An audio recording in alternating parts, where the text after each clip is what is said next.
नमस्कार, स्वागत है आपका। आप देख रहे हैं प्राइम टीवी और मैं कीर्ति। वक्त हो चला है मध्य प्रदेश की कुछ खास खबरों पर नजर डालने का। मध्य प्रदेश में शीतकालीन विधानसभा सत्र को लेकर अब सियासत तेज हो गई है। जिला प्रशासन के विधानसभा से 5 किलोमीटर के दायरे में ट्रैक्टर ट्रॉली समेत दूसरे वाहनों पर प्रतिबंध लगाने को लेकर कांग्रेस ने सरकार को आड़े हाथों लिया है। पूर्व मंत्री सज्जन सिंह वर्मा और पूर्व पीसीसी चीफ अरुण यादव ने इस संबंध में प्रदेश कांग्रेस कार्यालय में प्रेस कॉन्फ्रेंस ली।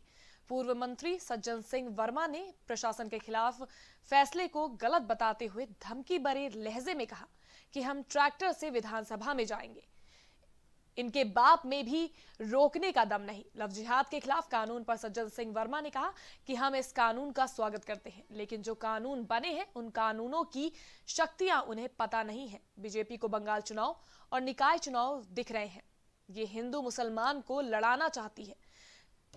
जी हां, हम आपको बता देना चाहते हैं, कांग्रेस के दिग्गज नेता संजय सिंह भाजपा पर पलटवार करते नजर आए। मध्य प्रदेश की सियासत में बड़ा भूचाल आ चुका है। सज्जन सिंह ने साफ तौर पर बिगड़ते हुए लहजे में भाजपा को चुनौती दे दी है। उनका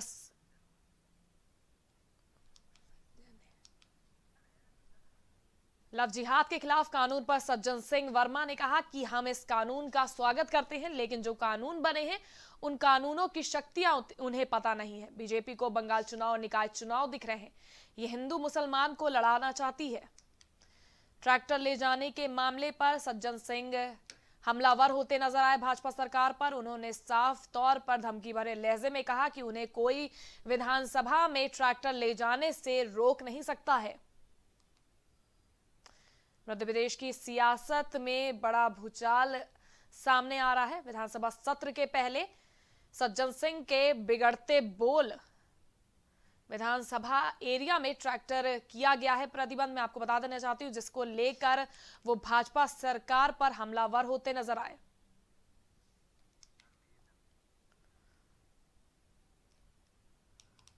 वहीं इस खबर की ज्यादा जानकारी के लिए इस वक्त हमारे साथ फोन लाइन पर जुड़ चुके हैं धर्मेंद्र वर्मा।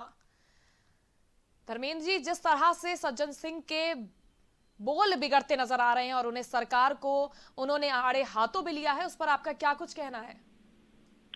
देखिए, सबसे पहले तो सरकार ने आदेश जारी किए हैं यहाँ पर, क्योंकि कल 28 तारीख से यहाँ विधानसभा शुरू होने वाली है। 3 दिवसीय सत्र रहेगा ये। इसके पहले सरकार को के सामने सार्वजनिक रूप से कमलनाथ ने ये कहा था और साथ में सज्जन सिंह वर्मा ने कहा था कि हम ट्रैक्टर ट्रॉली से विधानसभा जाएंगे, जिसको लेकर सरकार ने, प्रशासन ने ये घोषणा कर दी है के दायरे में कहीं भी ट्रैक्टर ट्रॉली नजर नहीं आना चाहिए। गौरतलब बात है, सज्जन सिंह वर्मा का ये कहना है कि जिस व्यक्ति के पास जो वाहन होगा वो उसी वाहन से बैठकर आएगा। तो हमारे पास ट्रैक्टर है, हम ट्रैक्टर से आएंगे, बस इस बात का विवाद हुआ है। और जिसको लेकर सज्जन सिंह वर्मा ने प्रेस कॉन्फ्रेंस कर इस बात को सार्वजनिक कर दिया है कि वो ट्रैक्टर से ही विधानसभा कल पहुंचेंगे। तो ये माना जा रहा है कि इस खींचतानी में, आपसी बड़े बोल में कहीं ना कहीं बड़ा विवाद होने की संभावनाएं हैं। जी धर्मेंद्र जी, किस तरह की सियासत हलचल मध्य प्रदेश में देखने को मिल रही है? जिस तरह से कल से विधानसभा का शीतकालीन सत्र की शुरुआत भी होने वाली है, क्या आपको लगता है विधानसभा सत्र में लव जिहाद के बिल को लेकर विपक्ष विरोध दर्ज कराएगी? देखिए, सिर्फ लव जिहाद के बिल को लेकर नहीं, विपक्ष किसानों के मुद्दे को लेकर भी एक बड़ा हंगामा करना करेगी। क्योंकि दूसरी तरफ अगर गौर करें तो अभी शिवराज सिंह की सरकार बनने के बाद से 15 महीने की जो कांग्रेस की सरकार अभी जो गिरा दी गई थी, शिवराज सिंह की सरकार बनने के बाद से विधानसभा सत्र का 3 बार, ये तीसरी बार लगने वाली है। लेकिन ये जो पिछली जो 2 थी उनमें एक बार भी विधानसभा ठीक से चल नहीं पाई है। कांग्रेस का ये कहना है कि शिवराज सिंह चौहान खुद नहीं चाहते कि वो विधायकों के प्रश्नों का सामना करें, वो विधायकों के प्रश्नों से बचते हुए नजर आते हैं। और अगर दूसरी तरफ गौर करें तो किसी भी मुद्दे को लेकर सरकार या उसके मंत्री न कांग्रेस से बात कर रहे हैं, न किसी भी विधायक से विधानसभा में चर्चा करते हैं। क्योंकि विधानसभा में मुद्दे उठते हैं, करीब 960 ऐसे प्रश्न हैं, बड़े प्रश्न, जिसको लेकर एक पूरी सूची तैयार की गई है जो कि वहां पर रखे जाना है। लेकिन अगर विधानसभा फिर शोरगुल और हल्ले की भेंट चढ़ जाती है तो ऐसी सूरत में ये प्रश्न फिर धरे के धरे रह जाएंगे और जनता केवल मुंह ताकते रह जाएगी। क्योंकि जाहिर सी बात है, जनता के सामने विधायक होते हैं, विधायक के सामने सीएम और सरकार होती है। बिल्कुल। तो ऐसी सूरत में ये सारे प्रश्न फिर से कहीं ना कहीं धरे रह जाएंगे और माना यही जा रहा है कि जिस तरह से ये कमलनाथ जी और ये कमलनाथ और कांग्रेसी जो भी हैं, ये कल ट्रैक्टर से जब विधानसभा की ओर कूच करेंगे तो जाहिर है कि एक बड़ा पुलिस दल वहां इनको रोकने के लिए मौजूद रहेगा और ऐसी सूरत में कल का दिन भी हंगामे की भेंट ही चढ़ेगा। इस चीज के पूरे आसार साफ तौर पर दिखाई दे रहे हैं। बहुत बहुत शुक्रिया धर्मेंद्र जी हमारे साथ जुड़ने के लिए।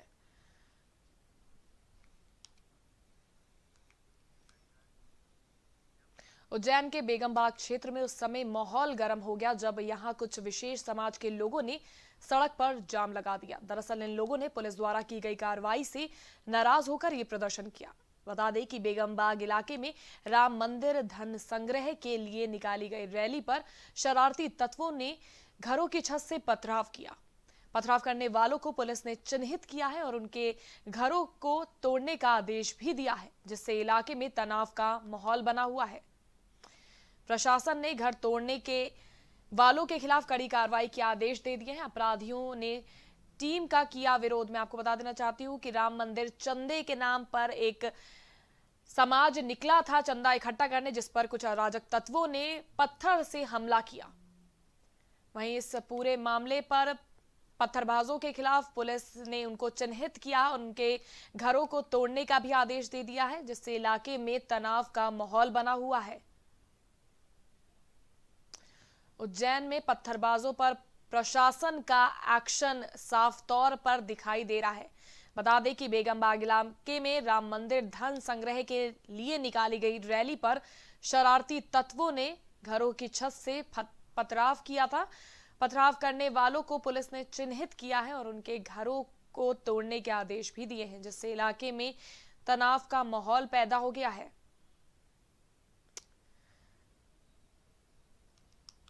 प्रशासन ने घर तोड़ने वालों के खिलाफ अब कड़ी कार्रवाई करने की बात की है। जिस तरह से कुछ लोगों ने राम मंदिर का चंदा इकट्ठा करने वालों के ऊपर पथराव किया था, उसके चलते उज्जैन के बेगमबाग क्षेत्र में पुलिस ने वहां पर कड़ी सुरक्षा व्यवस्था को ही बढ़ा दिया है और जिन शरारती तत्वों ने ये हरकत की है उसके खिलाफ भी पुलिस कड़े एक्शन मोड में नजर आ रही है।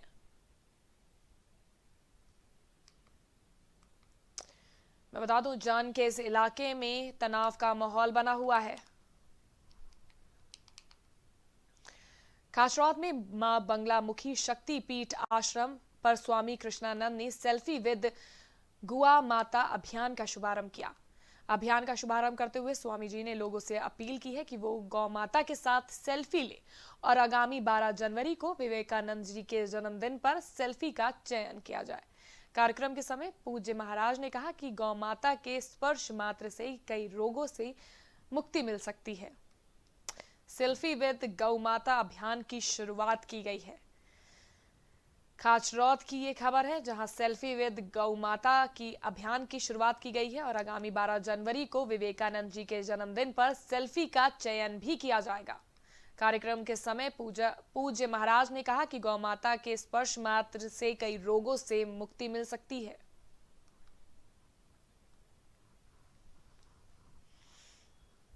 अगर आप गाय की भक्ति करते हो तो गाय के अंदर सभी देवी देवता विराजमान होते हैं। एक तरह से सभी देवी देवताओं की आपकी भक्ति पूरी हो जाती है। अगर आप गाय की पूजा करते हो, हर व्यक्ति को गाय की पूजा करना बिल्कुल करना चाहिए, चाहे वो किसी भी धर्म से किसी भी संप्रदाय से संबंधित हो, उसको गाय की पूजा जरूर करनी चाहिए, गाय की भक्ति करनी चाहिए। जनमानस गाय के साथ साथ 33 कोटि देवताओं का भी आशीर्वाद वो मनुष्य प्राप्त करेगा।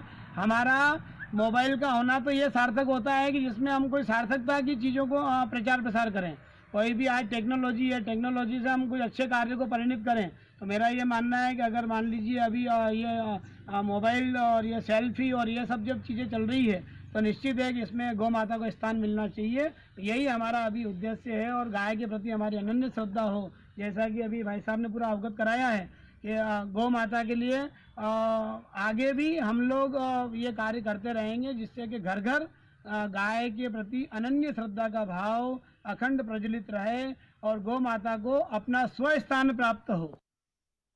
डबरा के सिडनी थाना क्षेत्र में पार्षद के बेटे को गोली मार दी गई। गोली लगने से युवक गंभीर रूप से घायल हो गया। जानकारी मिली कि पैसों के चलते पार्षद के बेटे को गोली मारी गई है और पैसे लूटने के बाद दोनों ही आरोपी युवक मौके से फरार हो गए। इसी के साथ घायल युवक ने दोनों नामजद आरोपियों के खिलाफ शिकायत दर्ज करवाई है।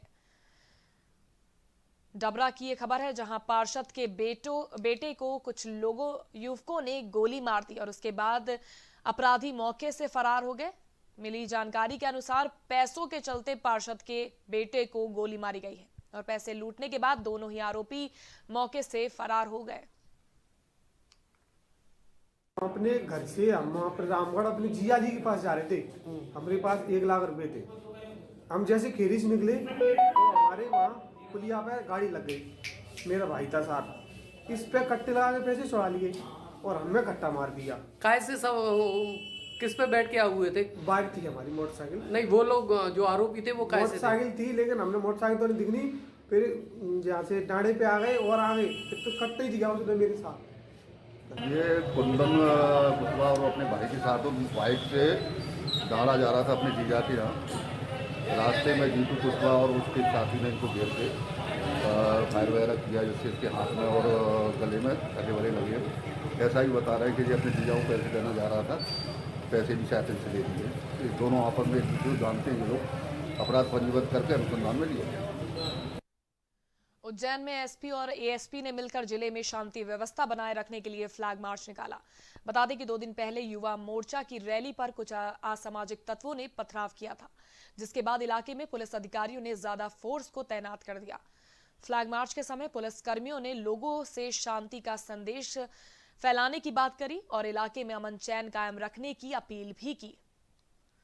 लोगों से शांति बनाए रखने की उज्जैन एएसपी की बड़ी पहल। उन्होंने फ्लैग मार्च निकालकर लोगों से शांति व्यवस्था बनाए रखने की अपील की है। उज्जैन में एसपी और एएसपी ने मिलकर जिले में शांति व्यवस्था बनाए रखने के लिए ये मार्च निकाला। 2 दिन पहले युवा मोर्चा की रैली पर कुछ असामाजिक तत्वों ने पथराव किया था, जिसके बाद इलाके में पुलिस अधिकारियों ने ज्यादा फोर्स को तैनात कर दिया और फ्लैग मार्च के समय पुलिस कर्मियों ने लोगों को शांति का संदेश दिया, साथ ही इलाके में अमन चैन कायम रखने की अपील भी की।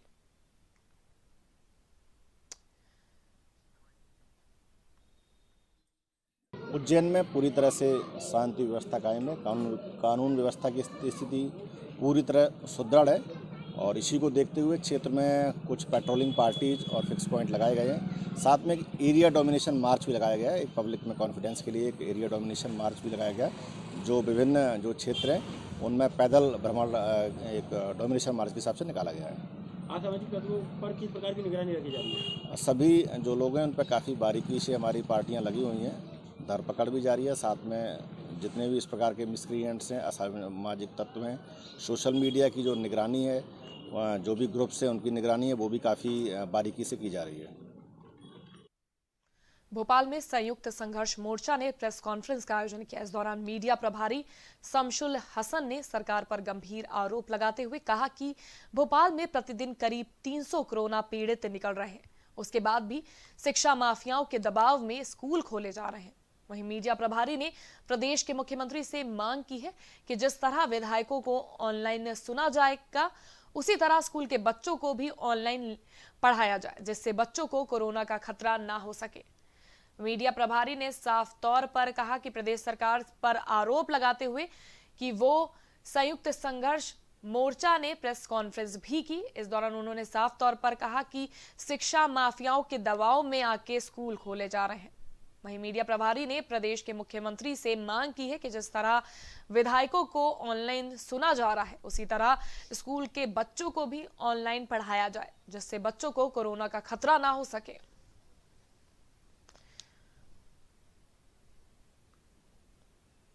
उज्जैन में विश्व हिंदू परिषद ने रैली निकाली।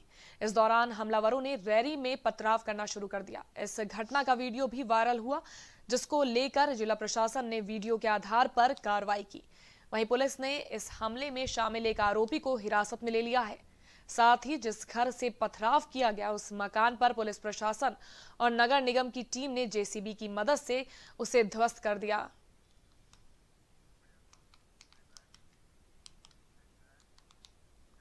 धार के नर्मदा नगर के पास नर्मदा बचाओ आंदोलन को शुरू किया गया। आंदोलन में समाज सेवी के साथ सैकड़ों की संख्या में किसानों ने सरकार के खिलाफ नारेबाजी की। जी हां, मौजूदा किसानों ने सरकार के खिलाफ नारेबाजी की। साथ ही नारेबाजी करने वाले लोगों का कहना है कि सिर्फ और सिर्फ अमीर लोगों को फायदा पहुंचाने की कोशिश की जा रही है और सरकार जब तक इस काले कानून को वापस नहीं लेती तब तक देश भर में इस बिल के खिलाफ किसानों का प्रदर्शन जारी रहेगा। नर्मदा बचाओ आंदोलन की शुरुआत की गई। किसानों ने सरकार के खिलाफ नारेबाजी भी की। नर्मदा बचाओ आंदोलन में किसानों ने सरकार के खिलाफ आवाज उठाते हुए सरकार के खिलाफ नारेबाजी की। खबर धार की है, जहां पर किसानों ने सरकार के खिलाफ नारेबाजी करते हुए किसानों का प्रदर्शन किया और सरकार जब तक काले कानून यानी कि कृषि कानून को वापस नहीं लेती तब तक किसान अपने प्रदर्शन को जारी रखेंगे। इस आंदोलन के दौरान किसानों ने यह भी कहा।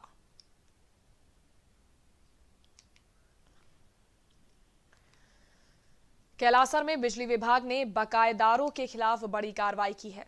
विभाग ने बकाया बिजली बिल को जमा करने पर बकायेदारों के कनेक्शन काट दिए। इसके साथ विभाग के प्रबंधक ने लोगों से अपील की है कि बकाया बिल को जमा करा दें, वरना बिल न जमा करने वालों के खिलाफ कनेक्शन कटने की कार्रवाई जारी रहेगी। कैलासर में बिजली विभाग ने बकायेदारों के खिलाफ बड़ी कार्रवाई की है। विभाग ने बकाया बिजली बिल को जमा करने पर बकायेदारों के कनेक्शन काट बिजली बिल को जमा न करने पर बकायेदारों के कनेक्शन काट देने को कहा है। इसी के साथ विभाग के प्रबंधक ने लोगों से अपील की है कि बकाया बिल को जल्द से जल्द जमा करें, वरना बिल न जमा करने वालों के खिलाफ कार्रवाई करते हुए उनके कनेक्शन काट दिए जाएंगे। बकायेदारों पर बिजली बिल न जमा करने पर कनेक्शन काटने की बिजली विभाग ने कार्रवाई की है। साथ ही कहा है कि बिल न जमा करने वालों के खिलाफ आगे भी ये कार्रवाई जारी रहेगी।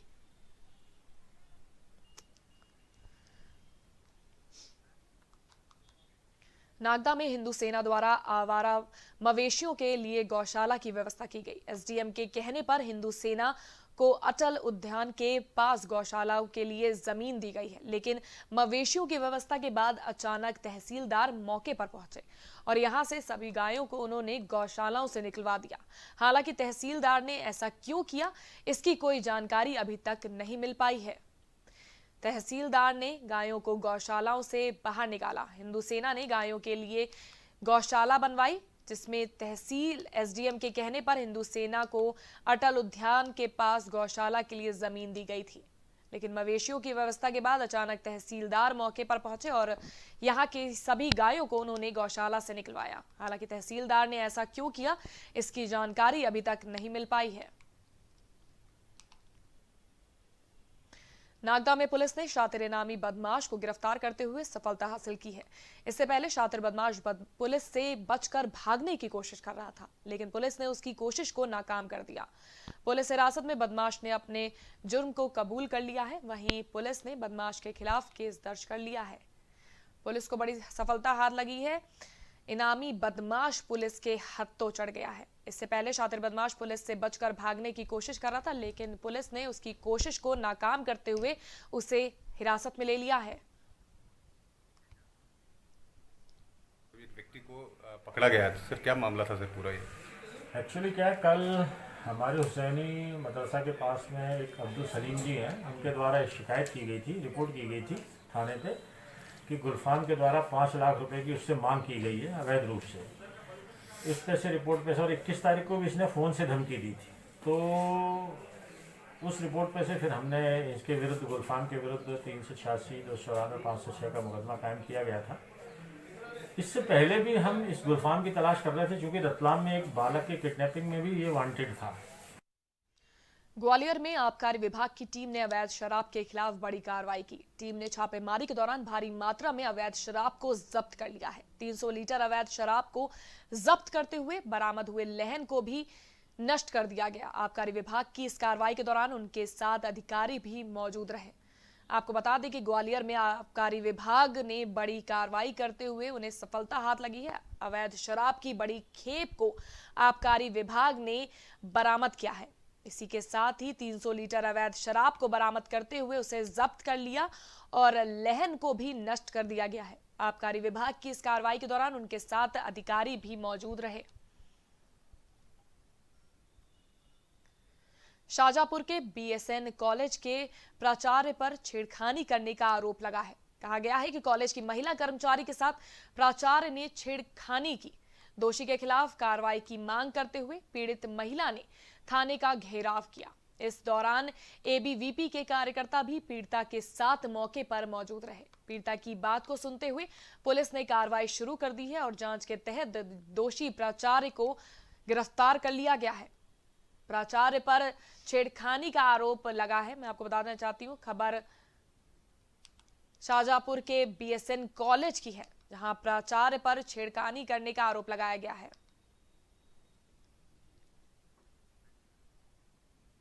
मध्य प्रदेश की खास खबरों में फिलहाल के लिए बस इतना ही। मुझे दीजिए इजाजत, फिर हाजिर होंगे देश और दुनिया की तमाम खास खबरों के साथ।